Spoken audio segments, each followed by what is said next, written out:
bahwa saya hari Sabtu Minggu saya wakafkan waktu saya untuk bertemu langsung dengan petani. Kalau Sabtu Minggu diwakafkan buat petani, buat diri sendiri dan keluarga kapan, Pak? Umur saya 55 tahun. Oke. Jadi 55 tahun sudah saya wakafkan untuk diri saya dan keluarga saya. Oke.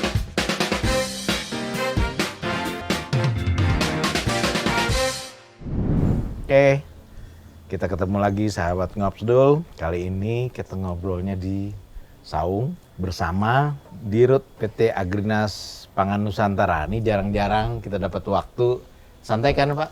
Ini hari ini lagi santai Nggak dan buru-buru saya lagi. luangkan waktu khusus untuk teman-teman dari Metode Tani Nusantara Oke, luar biasa. untuk kita berbagi cerita tentang bagaimana kehidupan pertanian, peternakan itu menjadi satu siklus peradaban Siklus peradaban. yang akan menghantar manusia menuju suatu kehidupan yang adil, makmur, dan sejahtera. Jadi nggak salah kalau saya juga bawa Bang Billy, Mbak Tika gitu ya. Oh, terima kasih. Datang Saya tadi yang senang Mbak hati. Tika sama Bang Billy juga udah lihat tuh bagaimana ayam, sapi gitu ya. Ya. Betul. Nah, ini kita langsung aja. Kita ketemunya di sebuah farm, peternakan gitu kan, di Jawa Barat. Tika, gimana mungkin pertama kali kesini ngelihatnya, mungkin ada kesan-kesan gitu bisa disampaikan? Iya, ketika pertama datang ke sini saya senang melihat ininya luas sekali gitu, atapnya tinggi, sirkulasinya bagus. Jadi agak berbeda dengan kandang-kandang sapi lain yang pernah saya datangi di tempat-tempat lain gitu. Betul. Jadi di perlakuan Iya. terhadap sapinya, Lebih sapiawi. sapiawi bukan manusiawi ya, Bukan. sapiawi. Lebih hewani dan sapiawi. Harus gitu supaya mendapatkan hasil yang lebih besar. Sapinya, ayamnya harus nyaman, bahagia, dan sejahtera. Itu persis konsepnya kayak dengan tanaman kayak gitu juga ya? Betul. Jadi Ya itu kita banyak tahu juga dari para petani ya, terutama petani yang alami yang sangat menjaga ekosistem. Mereka bilang yang mereka tanam itu makhluk hidup. Jadi alangkah baiknya diperlakukan dengan baik, bahkan kadang-kadang diajak ngobrol. Kayak gitu, Pak. betul. Oke, mungkin Bang Billy sendiri gimana? Pertama kali ngelihat tadi. Kalau saya ada beberapa hal yang terus terang saya baru ke daerah pertanian peternakan macam ini. Orang kota ya, orang kota. Orang kota. Oke. Pertama saya membayangkan sapi-sapi itu sapi-sapi yang polos gitu kan. Terus ternyata sapinya pak sapi hitam putih gitu. Nah sebelumnya saya pernah baca kalau sapi hitam dan putih itu bisa menangkal serangga ya. Betul. Apa betul itu? Betul. Jadi warna hitam putih dari sapi itu juga itu membuat mereka secara otomatis menangkal serangga-serangga yang biasanya hidup di kulitnya gitu. Termasuk lalat. Termasuk lalat khususnya. Nah, jadi ini memang kesengajaan gitu ya dengan Memang kebetulan sapi perah ini rasnya yang hitam putih ini gitu. hitam putih. Ya. Kelebihannya dari sapi biasa gitu, sapi yang selain tadi gitu ya, selain keamanannya itu. Sapi ini kan memang dipelihara khusus untuk menghasilkan susu. Susu ya. Ya, jadi kebetulan sapi ini produktivitas susunya itu cukup tinggi. Kalau di Brazil, di Eropa itu hasilnya itu bisa sampai 40 sampai 50 liter per hari. Tetapi di kita ini masih di kisaran antara 20 sampai 30 liter per hari. Mungkin salah satunya adalah faktor suhu. Iklim ya. Kemudian luas arealnya, walaupun tadi Mbak Tika sempat bilang bahwa di sini sapinya cukup manusiawi, tetapi sapi itu akan lebih manusiawi lagi dan lebih produktif itu ketika dia bisa dilepas ke pedok atau ke alam terbuka. Harus lahan yang luas berarti. Memerlukan lahan yang luas. Jadi karena keterbatasan, tetapi kita mencoba memanfaatkan ruang yang ada sebesar-besarnya sehingga tetap prinsip nilai kehewanan dan kesapian itu kita coba Jaga. jaga dan semaksimal mungkin kita berikan. Nah, satu lagi yang menarik buat saya kandang ayam kan. Nah, biasanya yang nama kandang ayam itu dari jarak 500 meter aja sebelum kelihatan kandangnya, itu baunya minta ampun. Oh, baunya udah terasa duluan. Terasa. Ini saya udah dekat, udah masuk. Nggak ada bau-bau itu. Itu gimana caranya? Ya, jadi kita di sini kebetulan ayam-ayam yang kita pelihara ini kita berusaha membuat mereka sedekat mungkin ke makanan aslinya. Jadi kita dalam pemberian pakan itu dalam untuk meningkatkan protein. Jadi makanan itu kita campurkan dengan kelor. Kemudian kita tambahkan kunyit untuk antibiotiknya, dan kita kasih lengkuas juga untuk menambah sistem imun dan menaikkan nafsu makannya, serta kita juga berikan campuran tepung bawang putih dalam pakannya sehingga dia tahan terhadap perubahan suhu yang ada dan ketahanan tubuhnya lebih kuat gitu. Nggak gampang flu gitu. Ya kurang lebih begitulah. Kalau manusia ya gitu. Betul. Oke. Jadi otomatis bau-baunya juga. Bau-baunya juga Karena menjadi dari pakan itu tadi ya. betul bau-bau karena itu. dari pakan. Jadi seorganik mungkin, semakin organik semakin dia nggak berbau. Betul. Jadi dalam ayam itu di alamnya sendiri itu kan dia sebetulnya tidak bau. Yang membuat ayam itu menjadi bau itu adalah pemberian atau campuran pakan ayam biasa diberikan dengan tepung ikan dan tepung tulang. Itu yang bikin bau. Nah, itu sebetulnya di negara-negara maju itu sudah menjadi hal yang terlarang dan juga mungkin ilegal dan dilarang oleh aturan. Wah, ini kita disuguhkan Ini singkong yang kita cabut yang tadi saya cabut Yeah, sendiri ini. yeah. Jadi nanti silakan dicoba. Sudah dimasak. Oh, itu udah ilegal di luar ya? Di luar itu sudah menjadi ilegal. Kenapa ilegal? Karena penyebab penyakit yang sekarang berkembang di peternakan, di ternak, khususnya di ayam dan lebih khusus lagi itu di babi, itu penyebab utamanya adalah campuran dari tepung ikan dan tepung tulang. Oke. Jadi itu sesuatu yang harusnya kita ke depannya Indonesia juga sudah bisa melarang itu dalam setiap pakan yang ada sehingga unsur nabatinya benar-benar harus kita tingkatkan. Tanaman-tanaman nabati yang punya proteinnya cukup tinggi itu contohnya kita di sini mengembangkan indigo vera dan juga kita kembangkan kelor. Itu sebagai campuran dalam pakannya untuk menaikkan protein. Nah, ini untuk menuju Indonesia Emas, saya rasa kita juga sudah harus menyiapkan makanan yang sehat dan layak untuk ternak kita sehingga apa yang kita konsumsi pun menjadi sehat dan Lebih bergizi ya? lebih bergizi gitu. Nah, itu udah ilegal. Dan mudah-mudahan kita juga nanti diterapkan ya, karena itu Harapan mengganggu kita ya. dan saya akan juga mengupayakan. Jadi kita pun nanti di Agrinas kan kita nanti selain kita membuka atau membuat rice mill, kita juga akan membuat feed mill dan kita akan coba mulai memproduksi feed mill yang sehat, feed mill yang murah, feed mill yang disesuaikan dengan kebutuhan alami dari si binatang tersebut gitu, sehingga kita tidak memaksakan keinginan kita mengeksploitasi binatang secara berlebihan untuk tujuan produksi. Nah, kami berharap tidak lebih dari 6 bulan dari sekarang kita sudah bisa meluncurkan produk yang saya sampaikan tadi. Jadi bisa disebut mengayamkan ayam, mensapikan sapi. Betul. Kira-kira kayak gitu ya. Betul, dan itu nilai-nilai yang coba kita anut dan kita ini dan yakin kita bisa 6 bulan kita sudah bisa produksi. Pokoknya kita harus semangat terus, kita gas, kita Ya. wujudkan Indonesia Emas yang bermartabat dan Mantap.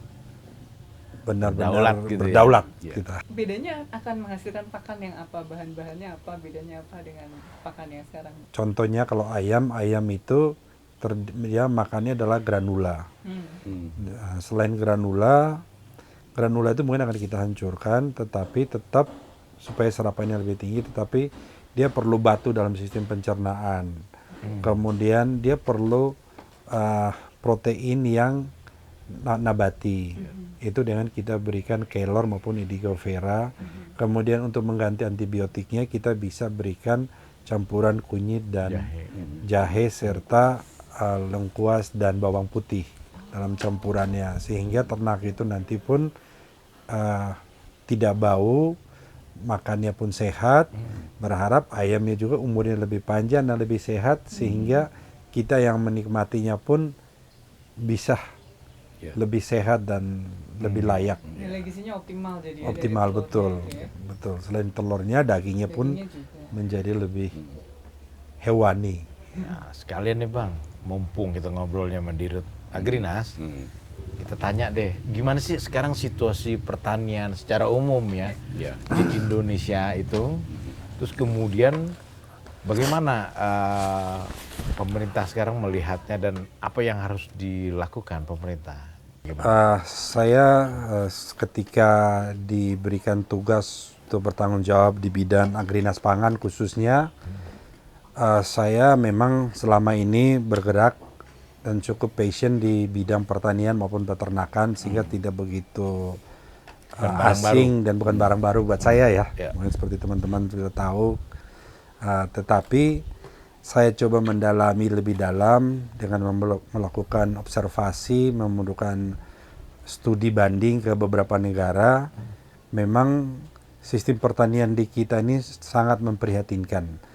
Khususnya itu adalah mengenai mekanisasi. Makanya saya berkomitmen Agrinas akan bersama dengan pemerintah akan secara maksimal melakukan segala upaya untuk melakukan mekanisasi pertanian sehingga produktivitas kita tidak kalah dan bisa kita nanti menjadi lumbung pangan bagi dunia.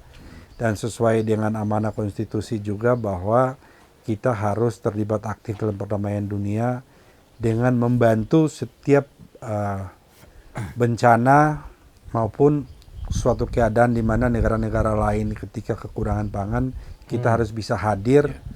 Dan sebagaimana kita tahu, kita negara agraris, kita ini negara kaya, dan semua orang juga tahu bahwa Indonesia ini adalah negara tropis yang sangat kaya, sehingga negara-negara Eropa pada zaman dulu datang ke sini untuk mencari dan mengambil kekayaan alam kita, baik yang di atas tanah maupun yang di bawah tanah.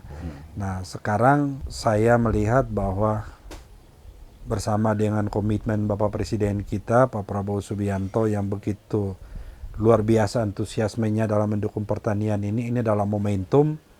Dan momentum itu dan kita dukung secara maksimal untuk mewujudkan apa yang sudah beliau gariskan, dan kita akan membawa Indonesia menuju suatu sistem pertanian modern, efektif, efisien, dengan produktivitas yang tinggi dan bisa bersaing, sehingga ketahanan pangan kita maupun kedaulatan pangan kita akan terwujud dalam pemerintahan Bapak Presiden Prabowo Subianto 5 tahun pertama.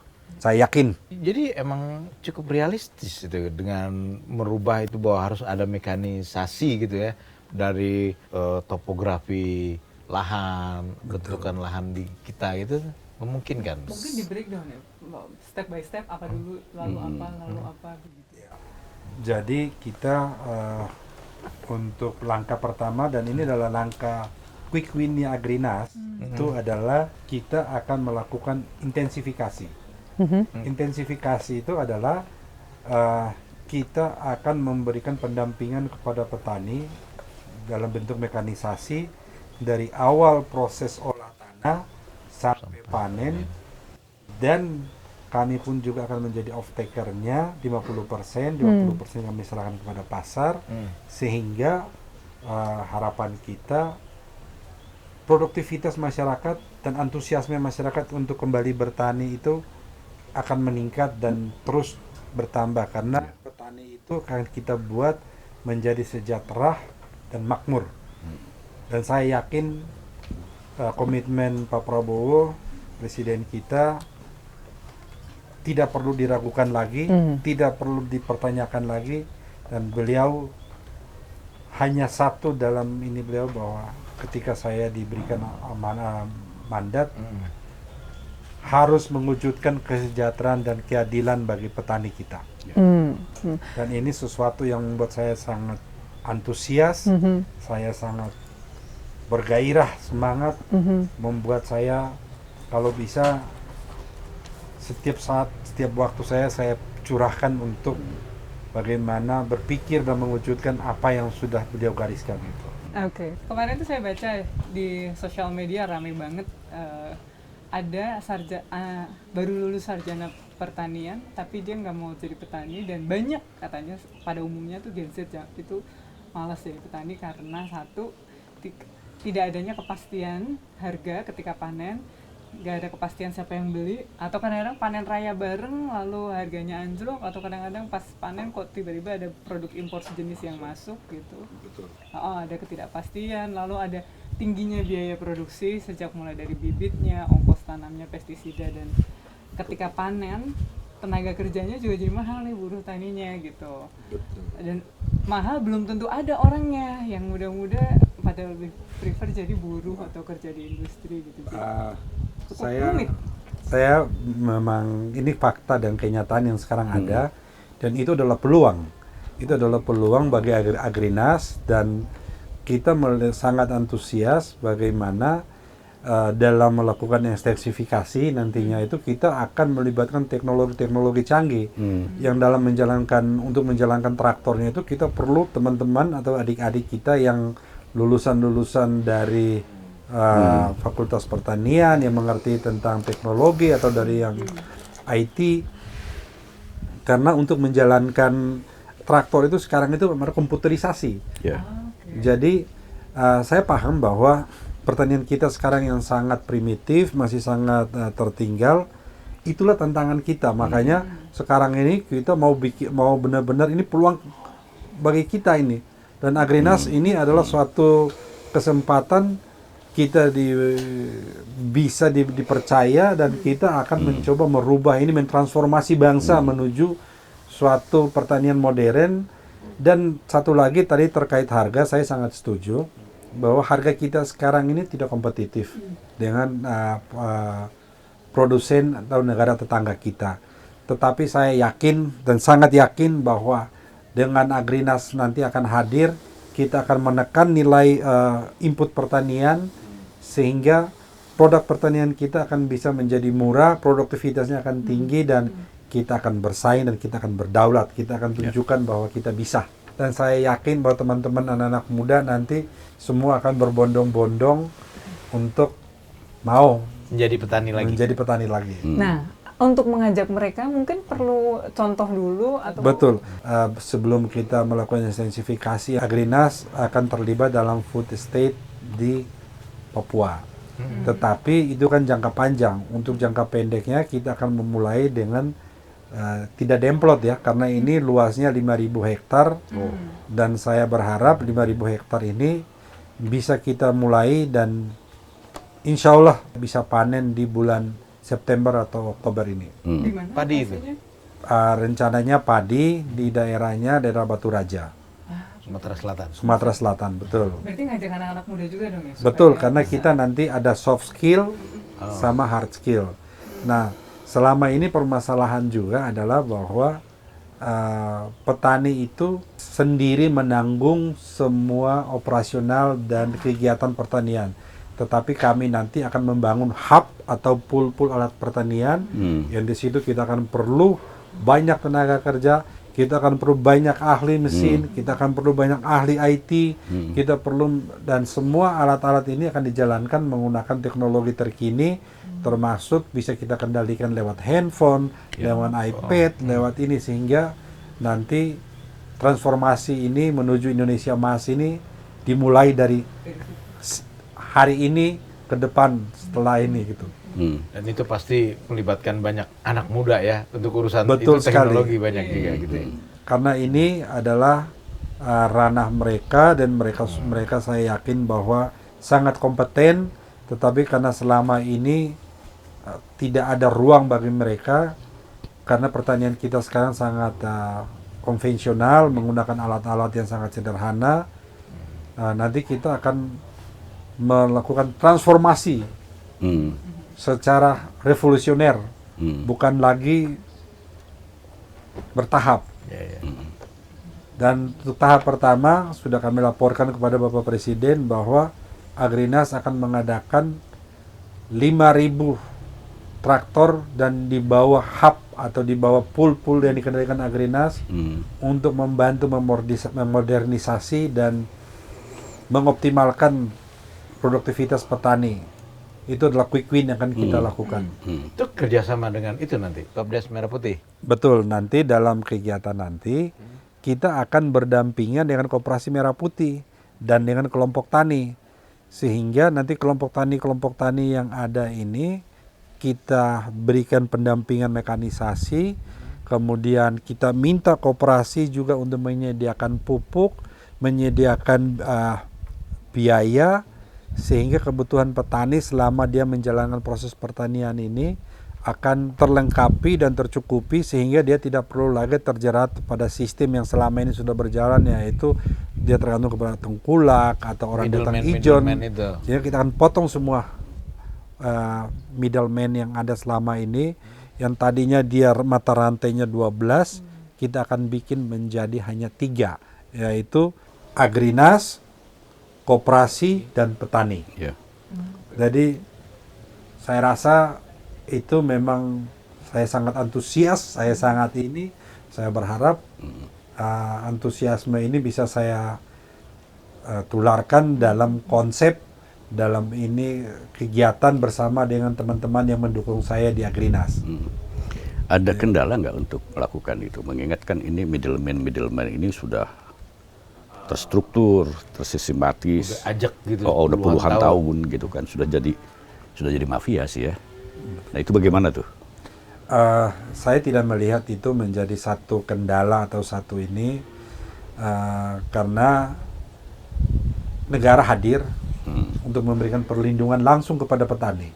Masa harus kalah dengan kepentingan pribadi gitu, dan di situ kepentingan negara, kepentingan masyarakat di atas segala-galanya, dan negara akan hadir untuk memberikan perlindungan penuh kepada setiap petani, mulai dari musim tanam, panen, sampai barangnya dijual ke pasar. Jadi saya sangat yakin bahwa kehadiran negara akan memberikan jalan yang mulus, akan membantu masyarakat, petani khususnya, keluar dari keadaan yang selama ini menjerat mereka. Dengan antusiasme dan dengan semangat Bapak Presiden kita, saya rasa kita tidak ada ragu satupun, sedikit pun, untuk melangkah jauh, membuat transformasi ini, membawa Indonesia menjadi berdaulat dan sejahtera. Jadi yang sangat berbeda itu sekarang itu negaranya itu yang hadir di petani. Betul sekali. Yang melangkah pertama yang kita lihat itu soal harga 6.500 minimal gitu ya. Rendah gitu kan. Betul. Dan itu udah terjadi. Sudah terjadi, dan tiba-tiba terjadi gitu kan. Artinya bukan proses bertahap gitu kan. Betul. Revolusioner tadi. Revolusioner.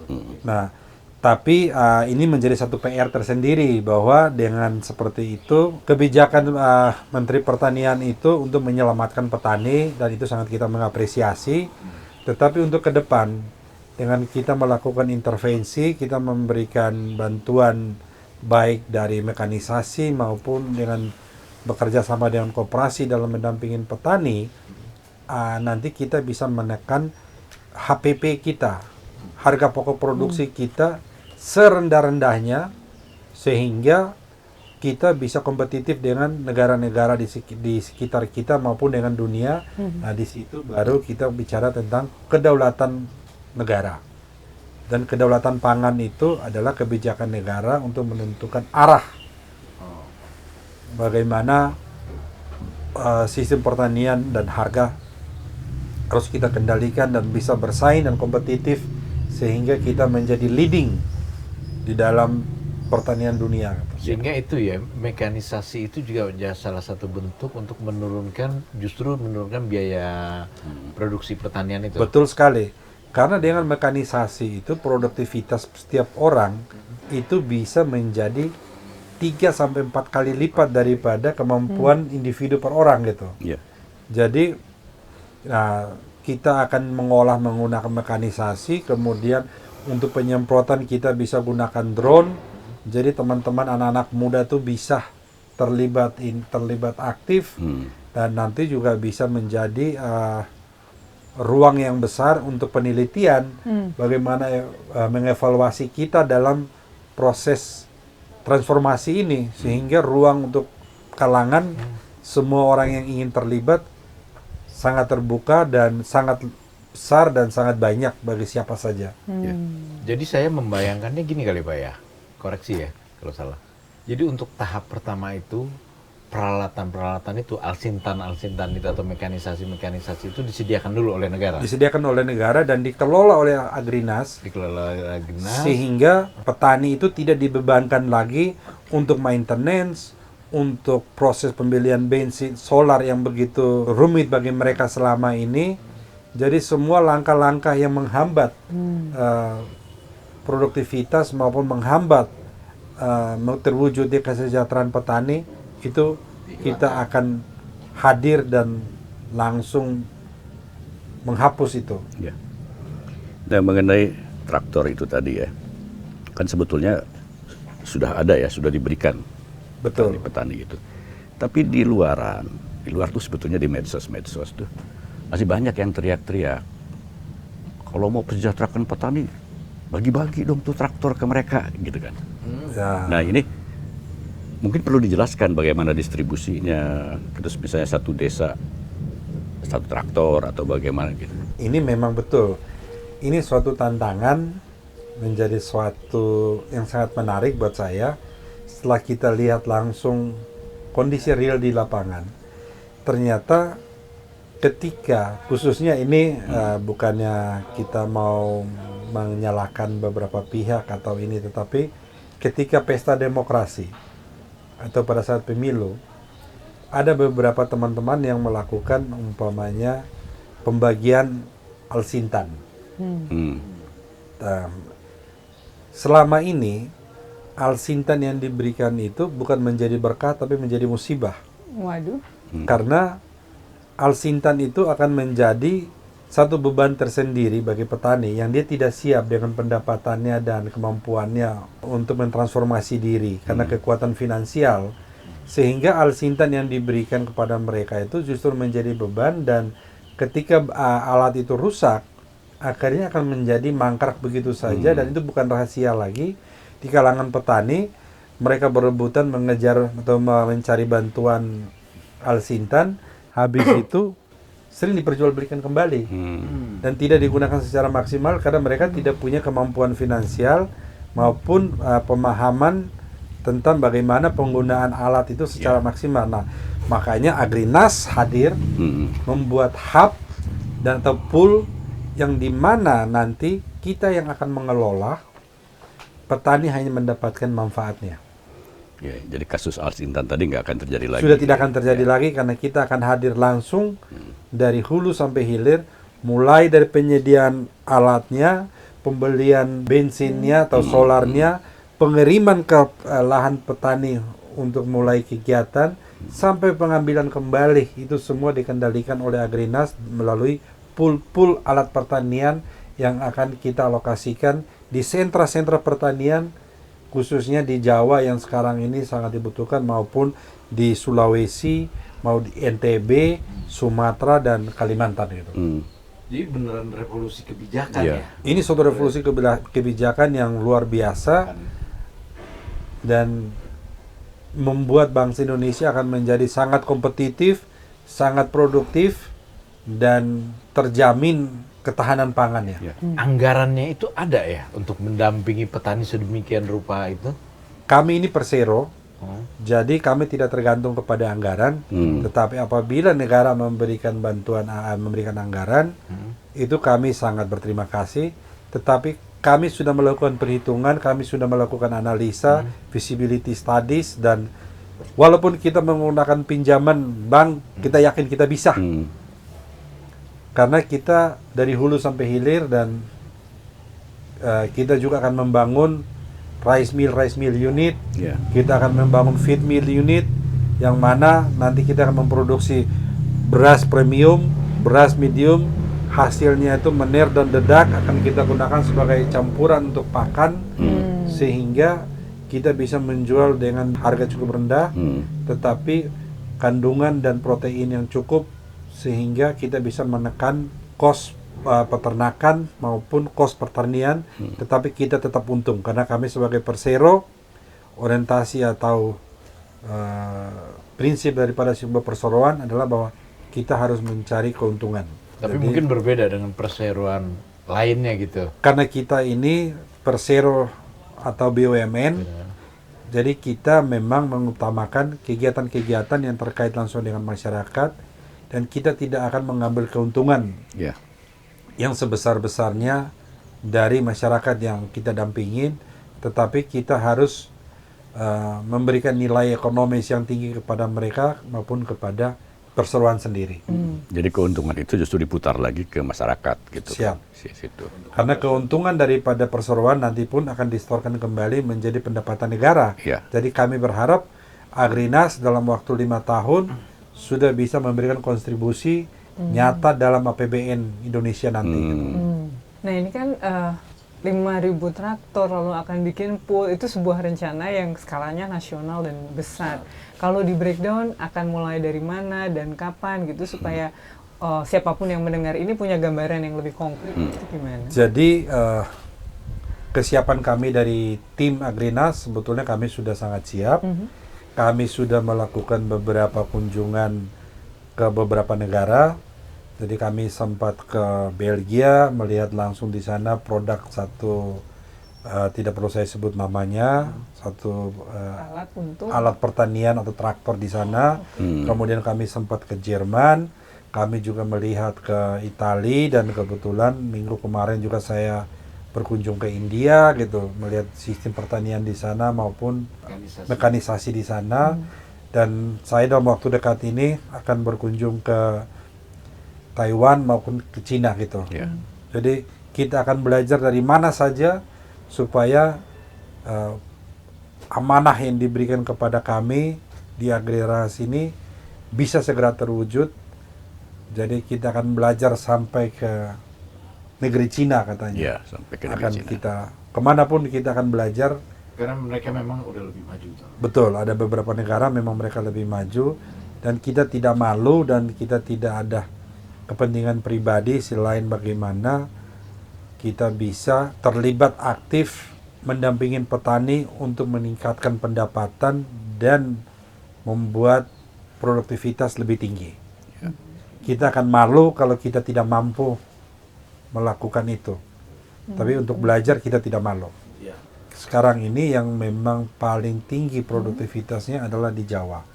Jadi mungkin dalam waktu dekat ini tim sudah turun ke lapangan, kita lagi melakukan verifikasi coverage areanya di Jawa ini, baik di Jawa Tengah, di Jawa Timur maupun di Jawa Barat, kira-kira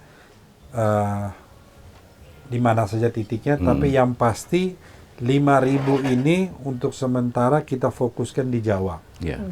Dan 2.500 berikutnya itu kita akan fokuskan untuk di Sulawesi, untuk di Sumatera, NTB, dan Kalimantan.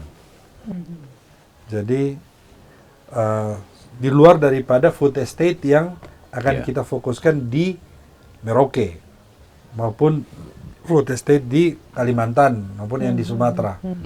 itu adalah quick win kita yang akan kita lakukan. Sekarang tinggal tergantung bagaimana produsen-produsen yang traktor yang sudah berhubungan dengan kami bisa segera melakukan produksi sesuai dengan kebutuhan secara bertahap Iya. menuju target yang sudah kita capai gitu, yang sudah kita tentukan.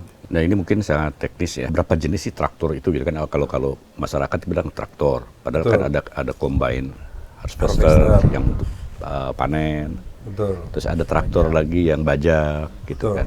Jadi kita akan melakukan identifikasi lahan-lahannya sehingga nanti kita akan menentukan ukuran.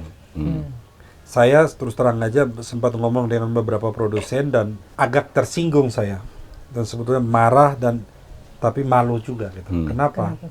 Karena mereka sampaikan bahwa Indonesia ini baru bisa pakai traktor itu yang 50 HP ke bawah karena tipikal petani kita yang belum mindsetnya belum melangkah ke dalam peradaban itu. Jadi istilahnya saya dimaki secara tidak langsung di depan saya bahwa petani kamu itu masih primitif dan itu membuat saya sebetulnya menjadi tantangan. Walaupun saya marah, tetapi kenyataan seperti itu dan itu tanggung jawab saya. Dan itu tanggung jawab pemerintah sekarang dan kita akan menghantar masyarakat Indonesia melewati negara-negara tetangga kita yang dulu datang belajar di kita, sekarang mereka malah jadi produsen buat kita gitu. Iya. Dan saya yakin bahwa keterpihakan pemerintah sudah jelas, kebijakan kami sudah jelas, semua stakeholder sudah satu komitmen dan saya yakin bahwa kita bisa wujudkan transformasi ini menuju sistem pertanian modern yang efisien, efektif dan produktif. Ini akan dirubah nih dalam 5 tahun pertama pasti gitu kan? Betul. Ya, kalau saya ngelihatnya ini kan sesuatu pekerjaan yang maha berat gitu ya. Betul. Tapi layak juga kalau kita juga melihat mengasih kesempatan pemerintah bergerak atau PT Agrinas juga melakukannya gitu kan tanpa memvonis duluan gitu kan. Iya. Mungkin itu kayaknya nggak jenis manusia unggul gitu. Kelakuan pesimis gitu. Ya Atau seharusnya cynical. ditunggulah gitu kan sampai ini jangan buru-buru. Saya ketika diberi tanggung jawab itu saya merasakan itu. Gitu. Tetapi saya melihat komitmen dan dukungan Bapak Presiden dalam mewujudkan revolusi pertanian ini sangat serius, antusias, dan penuh dukungan dan komitmen membuat pekerjaan saya 50% sudah selesai. Jadi saya rasa ini bukan sesuatu yang berat dan ini hanya masalah keinginan dan keinginan sudah kita tentukan, arah sudah kita tetapkan. Sekarang tinggal kita wujudkan bersama. Nah, ini momentum seluruh anak bangsa, semua stakeholder, perguruan tinggi, petani, produsen harus bersatu. Mari kita bersama mewujudkan misi besar ini yang semua kendala sudah telah dibantu, dihapus dan diringankan oleh presiden kita gitu. Sehingga kita sudah tidak ada lagi beban kecuali kita tidak mau atau tidak punya tekad untuk mewujudkan itu. Ya. Ya itu terbukti ya dalam hampir taruhlah 6 bulan ya pemerintahan sekarang, presiden sekarang. Pertama penghapusan utang. Ya. Itu memang selesai. Terus harga Pengendalian harga. gabah panen gitu 6.500. Itu terbukti. Betul. Gitu ya. Itu karena komitmen kuat. Karena ya. komitmen yang kuat. Jadi nggak seberat yang saya bayangkan gitu kali Pak. Betul.